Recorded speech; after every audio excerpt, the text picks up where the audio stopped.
This is a pronator tress. It has two heads, like these pictures. Okay? Between the two heads, the median nerves path between the two heads. And deep to the deep head, the ulnar artery pass, like this one. Artery and nerves. It means that the nerves pass between the two heads and artery situated deepest structures. Okay? Here, look at the artery is deepest structure. Okay? This is, for example, this two board marker is the two head of the pronator tress. Is it clear? Between two heads, the median nerve pass. Okay? And deep to the deep head of the pronator tress, the ulnar arteries pass. Is it clear? Yes. It means that deep head of the pronator tress separated the median nerve from the ulnar artery. Is it clear? Okay, I draw it here. Look at the green colors. The green color situated between the two head of the pronator tress. And ulnar artery is deepest artery. Here I draw it. Is it clear? This is an important point. Okay, look at it. This is a pronator tress. This is the median nerves. Okay? And what about the ulnar? Ulnar arteries pass deep to the deep head. It means that deep head of pronator tress separated which structures? No, median nerve from the ulnar artery. Median nerve from the medial. Is it clear? Okay. This is important because the anatomy relation is very difficult. Now I show you by board marker in simple pictures. Huh?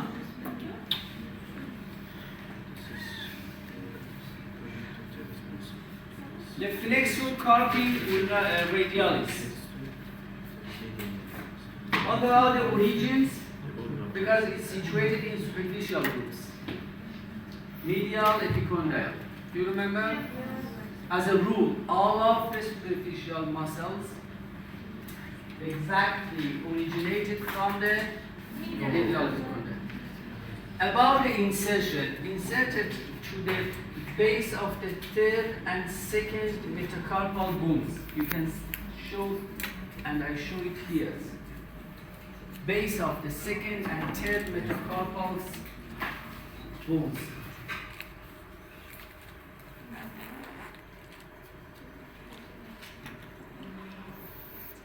About the actions.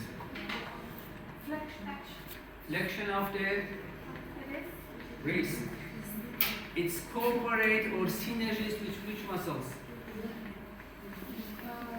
Flexor carpi radialis, flexor carpi ulnaris. Both of them doing the same actions.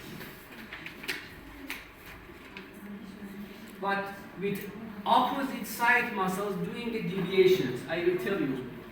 Okay? What that means? Okay, I will tell you about the another actions.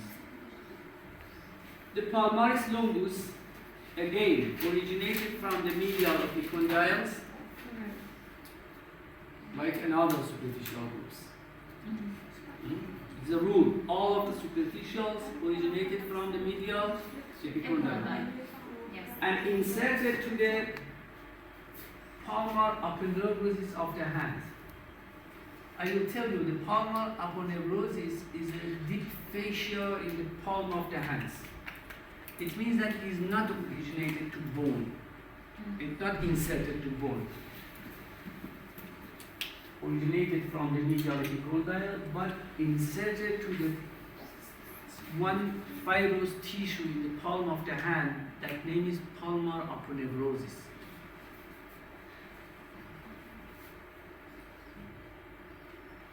The action is a weak flexor of the wrist.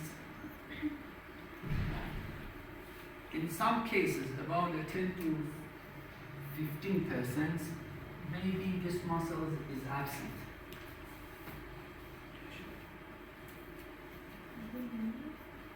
Maybe it's absent. 10 to 15%. 10 to 15. Maybe it's absent. Palmar aponeurosis. It's attached to the palmar aponeurosis.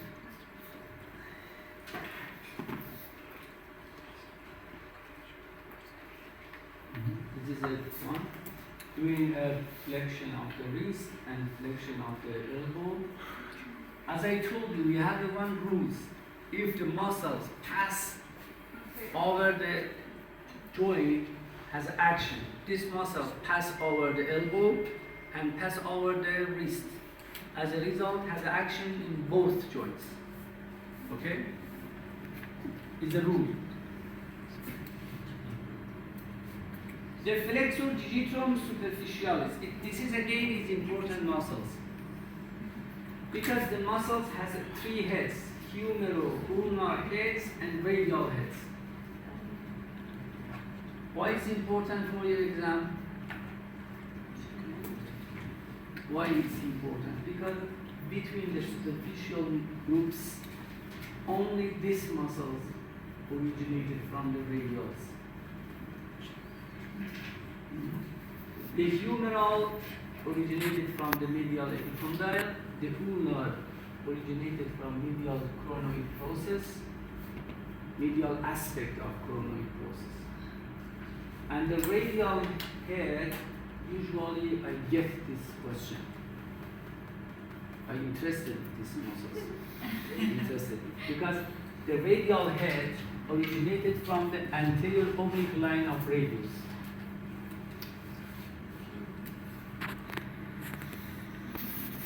It's originated from the anterior oblique line. Is it clear? You can here see three red points. Medial epicondyle, medial aspect of the chronoid process, and anterior oblique line of the radius. And about the insertion, before I told you about the insertion, look at these pictures. This is a flexor digitorum profungus. This is a radial head. This is the ulnar and humeral head. Here you can see we have a one arc, tendinous arc. Look at the pictures, please. The muscle before received to the wrist divided to 4 tendons. You can see here. For the fingers, 2nd to 5th. 1, 2, 3, and 4 tendons. And finally attached to the side of the middle phalanx. Okay, I draw a simple picture from these muscles.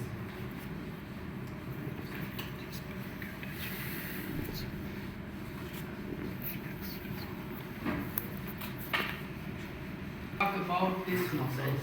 This is the one fibrous tissue here in the wrist. We have one, I will tell you in the last sessions.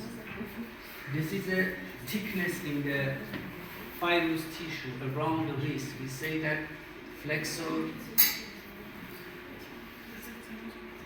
retinaculum. Okay?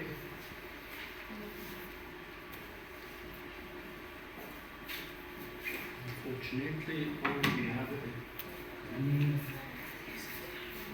regrets.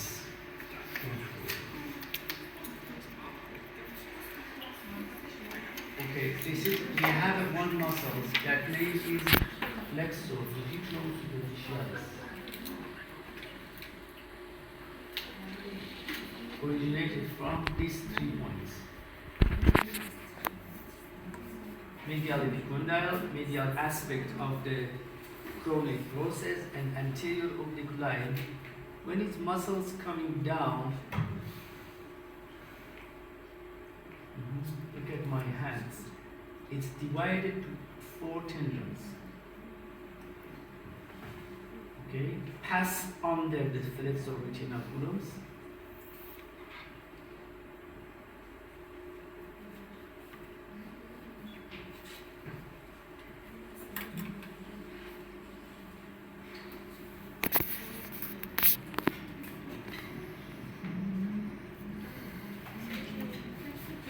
Is it clear? Yes. Before the receive to the middle phalanx is divided into two aspects, okay, or two slips. It divided two slips, and two slips attached to the palmar surface of the second phalanx.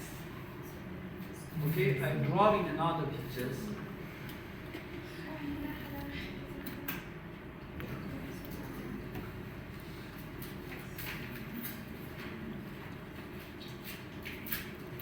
Second and this is the third phalanx. As you remember, we have another muscle in deep group, flexor digitorum profundus. It's shown here why is divided into tendons, because the another muscles that name is flexor digitorum profundus pass between the two slips. We have another muscles. I will tell you in the deep groups. Huh? Is it clear what it means? Here I draw a red and greens. The green situated deep to the superficials, okay? The finally profundus attached to the third phalanx, huh? But the superficial attached to the which phalanx? Second. Second. Okay? This one doing a flexion, this is a PIP. This one is a DIP. Here is a MP. MP joint. Is it clear? We have a 4 tendons for the flexor digitorum profundus, the green color. 4 tendons for flexor digitorum superficialis. But it's here in the site of attachment we have one different point. The flexor digitorum superficialis, the red colors, before at final insertions, divided two slips, and between these two slips, like my fingers, the tendon of flexor digitorum profundus pass between the two slips of flexor digitorum superficialis. Is it clear or not? Yes, huh? it is clear. You can see here, huh? This is a two slip of superficialis. This one is a slip of the profundus. What's the difference between these two pictures? Attention please. What is the difference? This is the superficial muscles, flexor digitorum superficials.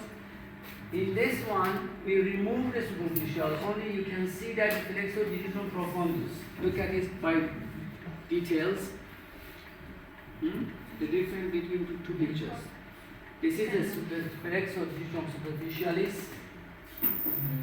Okay? And this one, we remove it, we cut. Only you can see the flexor digitorum profundus. Look at here.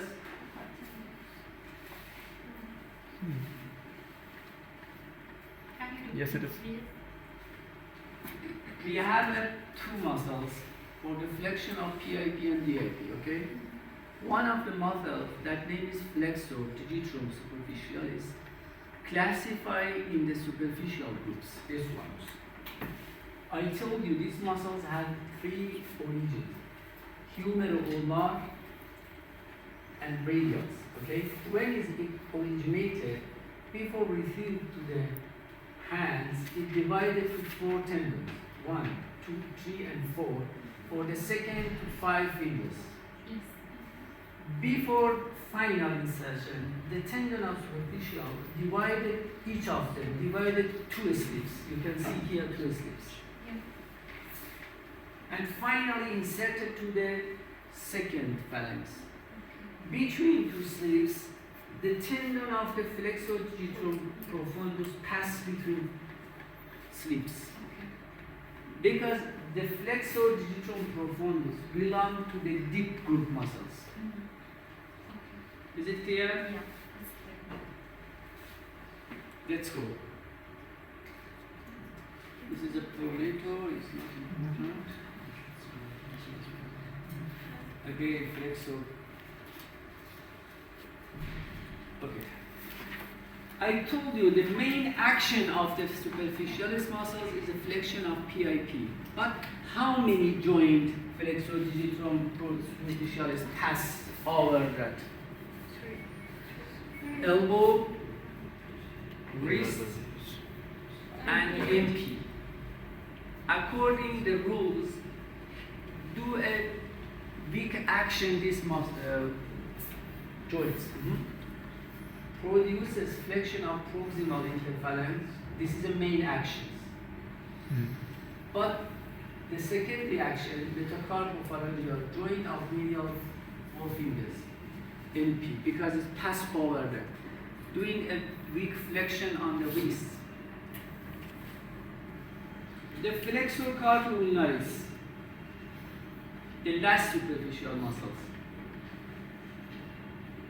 originated from the medial epicondyles and posterior aspect or posterior border of the ulna.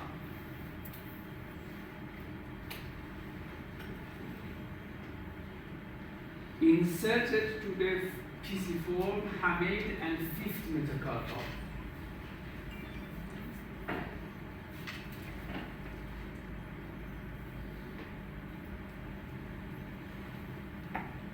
What about the action and nerves?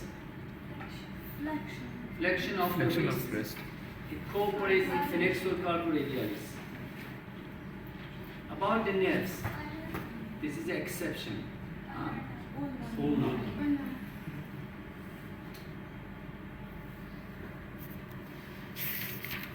What about this action? Adduction of the wrist. What does it mean? For the adduction, we need two muscles from the opposite side at the same time. Here we have the flexor carpi ulnaris, and the opposite side we have the extensor carpi ulnaris. I repeat again. In the forearm, in the flexor regions, anterior compartment, we have the flexor carpi ulnaris, these muscles. For the flexion, these muscles cooperate with flexor carpi radialis. Is it clear?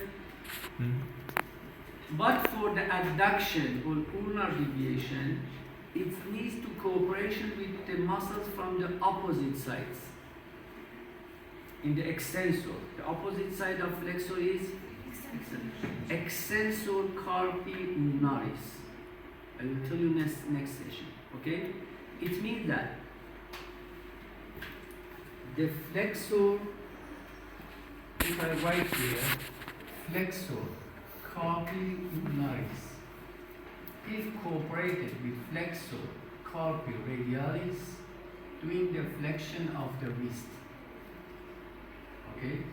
But if flexor carpi ulnaris act with the extensor carpi ulnaris to a ulnar deviation or adduction. Here is synergies for the extensor. Here is synergies for carpi radialis. Is it clear? For the flexion, we need two muscles from the same compartment. But for ulnar deviation, we need two muscles from the opposite compartment.